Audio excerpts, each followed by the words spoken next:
Hi everyone, welcome back to my channel. My name is Yvonne, and today I'm doing a continuation on psychological warfare tools used in elections. So, how do you counter after you discover psychological warfare tools have been used in elections? How do you counter some of the rhetoric that comes out from this? So, the first one that I have is you have to follow the lie. So, not all lies, of course, are the same. So you have to pick the lies that you can follow, and you gotta have a sense of humor about it, because it may take you a couple of months to just follow like the thinking process behind this particular lie to be able to get to the bottom of it. So that's one way. One of the things you can do is follow the lie. Number two is show the lie. So there are different ways to show a lie. So depending on what the lie is, for example, if somebody tells you the sky is green and you know for a fact the sky is blue, you don't need to tell them, oh, you're lying. So you can tell them, oh, I didn't know the sky was green today. So you can just tell them, let's go outside and get some fresh air. Then when you go outside, you just make a comment and tell them, wow, the sky is clear today. So anybody who is around you, who was with you when this person was telling you the sky was green, if they're outside with you, they're gonna look up to the sky and they're gonna see the sky is blue. So you don't need to explain to them that this guy is lying. You don't need they'll deduce it from just looking up the sky and seeing it's blue. So, and this is a technique the Russians have used against the American government, because you have the American politicians saying, oh, the propaganda, some of the lies in the American politics are caused by Russians. They're caused by Russians. These are Russian bots. The problem of this, they're probably right. But the reason why it's so hard to convince people is because you have somebody like Zelensky of Ukraine. He's not complaining about Russia propaganda. You have all these countries in Europe that border Poland, for example, that border Russia. They're not complaining about Russian propaganda the way the American government is. So it's very hard to convince people that Russians are behind a lot of the propaganda. Why? Because you have like Zelensky, and he's not complaining and he's at war with Russia. So that right there, they are basically saying the American government is lying without saying it. They are saying it without saying it. So that's a good example of you show a lie. Of course, there's some lies that are just, straight up. Like if you live in a location and they tell you, oh, they have built, a politician or somebody comes on TV or on the internet and say, oh, they built a Walmart right there at this point, and you live right there, and there's no Walmart. All you have to do is just go to the location and just show through video and just talking to people that there is no Walmart that has been built right there. So there are those you can just show physically, and there are those you can just show without really showing.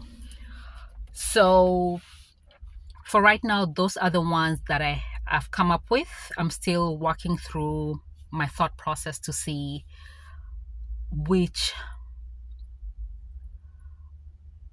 measures are effective, because not all the measures that when you're dealing with a lie that people believe, a lot of times you cannot directly,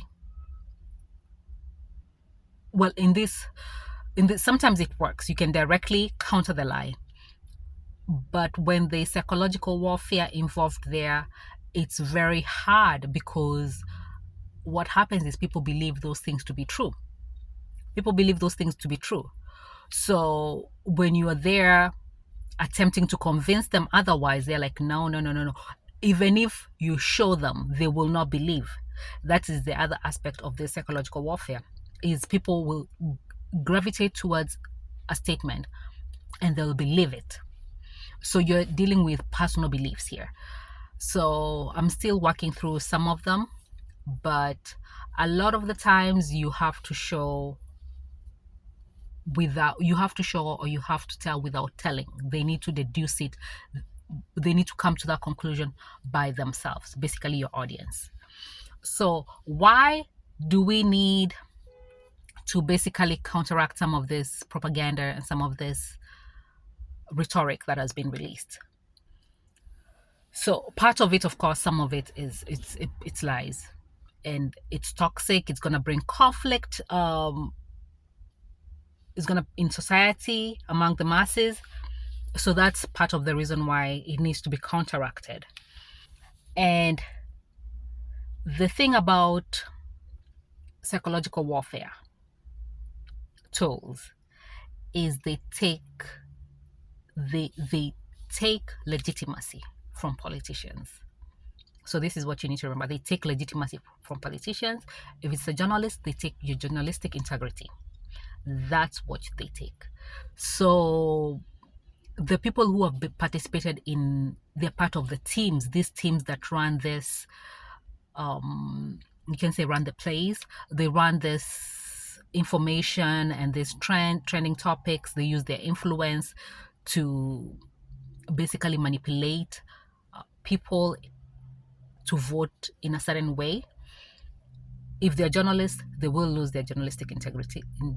If they're politicians, they will lose their legitimacy. It takes that away from them. So that's why it's necessary to be aware of this. And if you're a politician, to be aware that if you do this, you're going to lose legitimacy. You lose legitimacy. There is no difference between you and just the guy who's cleaning the office over there in government. There is no difference, because both of you don't have the power of the people. So there's basically no difference. For some people, it's okay.